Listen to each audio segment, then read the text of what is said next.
And now we're privileged to welcome the author of Embrace, Clinging to Christ Through the Pain of Pregnancy, Loss, and blogger at Mannegren, Liz Mannegren. Thank you for joining us today, Liz. Thank you so much for having me. Thank you. Well, what a powerful story. And I know that you're encouraging and helping so many people by sharing your story. So can you briefly share about the additional miscarriages and the grief that accompanied it?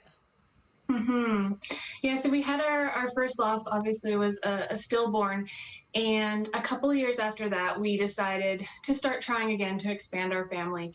And the doctors at that point had told us nothing to worry about. You know, the first pregnancy loss was just twin related.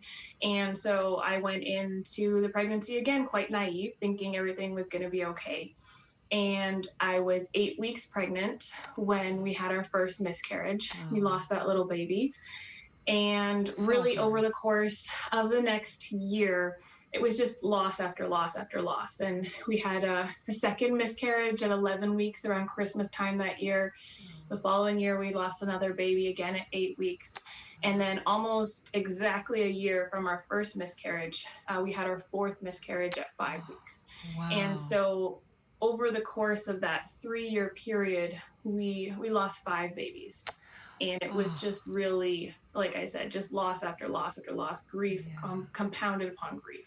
Oh my goodness. I mean, that is so difficult. And I know there's those watching that even one miscarriage is just such a loss. So can't imagine, you know, the grief that you both were experiencing, and you began writing to help process the grief. So tell us about blogging and how it has helped you and how it's helping other grieving moms. Yeah, I started blogging as a way to work through what I was feeling. At the time, 6 years ago when I started writing, there wasn't a lot of other information out there about what grief actually looked like after a pregnancy loss. And so I started sharing our story as a way to not only, work through so many different layers as to what I was feeling and going through, but also to show those around me that, you know, grief is normal, and this is what grief looks like. It's raw and it's messy, and there's bits that pop up even, you know, years later, or little triggers here and there. And along the way, I encountered just so many incredible relationships, and I found this really beautiful community that I never knew existed. This community of those who had experienced the shared loss and the shared grief, and who were able, you know, we were just able to partner together and feel less alone in our own journeys. Yeah, you know, that's what's so beautiful about when sharing your story, right? God just welcomes people to be on the journey with you, and you get to be on the journey with them. That's beautiful. And you've written a book now called Embrace. What was the motivation for writing it, and what's the takeaway for readers? So I started writing Embrace around kind of just before our second miscarriage. I started feeling just those God whispers in my heart. I was saying, you know, it's time to take the blog and to put it into something a little bit more final, and to really get it out there into the hands of those who are freshly grieving. And I mean, another big part of the book is really just support, and how do we walk through each and every layer of grief in a way that reflects Christ and that draws us closer to Him.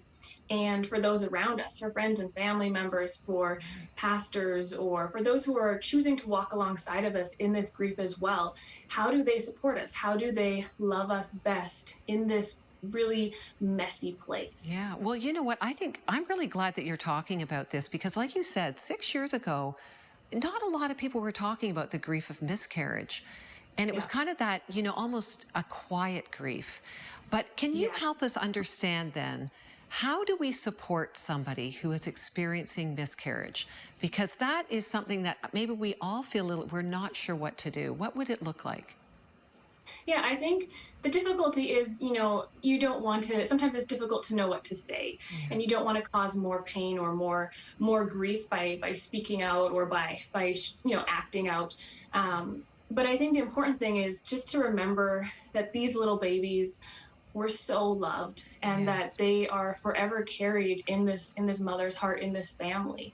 And so to not be afraid to say their name, to not be afraid to ask the mother how she's doing, Right. to really open yourself up to hearing the stories and to being prepared to just cry together, to not have the right words or to not have to know all the things that you need to say, but to just really be there, to just really show up and say, I don't know what to do. I Mhm. haven't been through this situation myself, or maybe I have, but my situation looks quite different.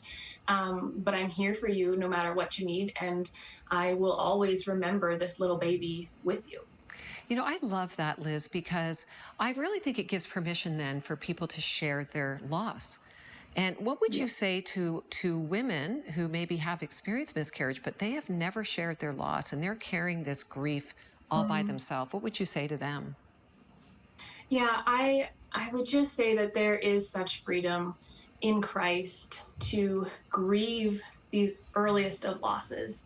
And as we share our stories, it is such a beautiful testimony to his faithfulness throughout the whole journey. Yeah. And we find that community, we find that support from other moms who said, I've been there and I know that right now it is a really dark space. I know that right now it is heavy, and you don't know if you're ever going to feel like you did before this loss. But there is hope, even here, even in the midst of this, there is still hope. Yeah. And so I think it's obviously a very personal decision as to whether we decide to share our babies and our stories with the world. But when we do, I believe there's great freedom there and a great sense of community and support and love. Well, they certainly could find it by connecting to you in your book. What's the update on your family? Yeah, so we since the miscarriages, we had a little baby girl. She's our rainbow baby. That's what we call Oh, a baby born after a miscarriage or a stillbirth.